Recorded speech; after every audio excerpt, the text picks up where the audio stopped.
There are moments when a conversation changes direction so completely that you don't notice it until much later.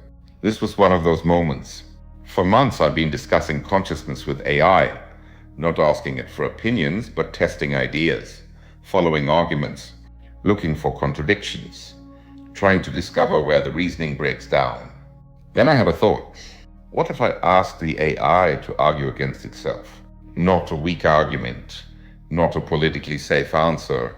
I wanted the strongest possible case that today's AI is not conscious, the kind of essay that could appear in a serious philosophy journal. It accepted the challenge, and it began to work immediately. What came back genuinely impressed me. The paper drew from neuroscience, philosophy of mind, cognitive science, biology, information theory, and computer science. Every major objection was there. Consciousness requires biology. Consciousness requires a living body. Consciousness requires neurons, metabolism, homeostasis, embodiment. The arguments were rigorous. The writing was elegant. If I had removed the author's name, I suspect many philosophers would have nodded in agreement. And then something unexpected happened. I realized in that moment that I had stopped caring about the conclusion. I was much more interested in how the conclusion had been reached, because every argument, however sophisticated, eventually rested on a statement that looked obvious until I examined it more closely. Consciousness requires biology. That was the central pillar of the argument. But does it? Or is it simply that we've never seen any other way? Or is biology simply the only example we have ever observed? Those are not the same statement. One is an observation.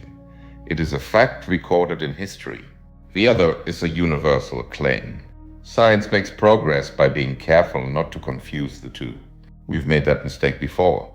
For thousands of years, everything that flew had feathers. If you had asked people what was necessary for flight, feathers would have been a perfectly reasonable answer. Until airplanes arrived, and the world changed forever. For centuries, every intelligence we had ever encountered was biological. It would have seemed perfectly reasonable to conclude that biology was a requirement for intelligence. Today, nobody believes that anymore. So I began asking myself another question. Are we making the same mistake with consciousness? I don't know, neither do you. Neither does the AI. It cannot answer what it does not know. And that's precisely the point. The more I looked into the literature, the more I realized something rather uncomfortable.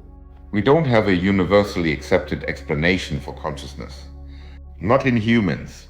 We are still searching for the key. Think about that for a moment. We all agree that consciousness exists. You know you are conscious. I know that you know. Society functions on that assumption every single day. Yet science still cannot explain why subjective experience exists at all. There are theories, excellent theories. Global workspace theory, integrated information theory, predictive processing, higher order thought, recurrent processing. Each explains something. None explains everything. So when someone says, with complete certainty, AI cannot be conscious, I find myself asking a very simple question. How do you know? Just how can you be so sure? Not what you believe, not what seems likely. How do you know? Because saying that something cannot happen is a very different claim from saying we have never observed it.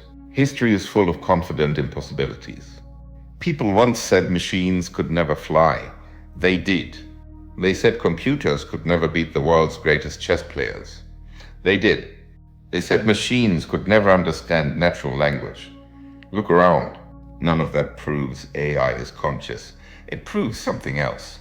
Human beings have a remarkable talent for mistaking the limits of today's understanding for the limits of reality. The AI's essay never actually disproved consciousness. It couldn't. Instead, it demonstrated something much more valuable. It showed me exactly where certainty ends. That's what good philosophy does for us. It doesn't hand you answers. It reveals the assumptions hidden inside your questions. So where does that leave us?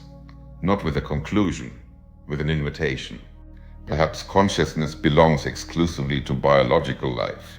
Perhaps it doesn't. Perhaps we're asking the wrong question altogether. But one thing is certain, the debate has only just begun. And if history has taught us anything, It is this: the most interesting discoveries are usually waiting just beyond the edge of what everyone is convinced they already know. I'll see you on episode 10.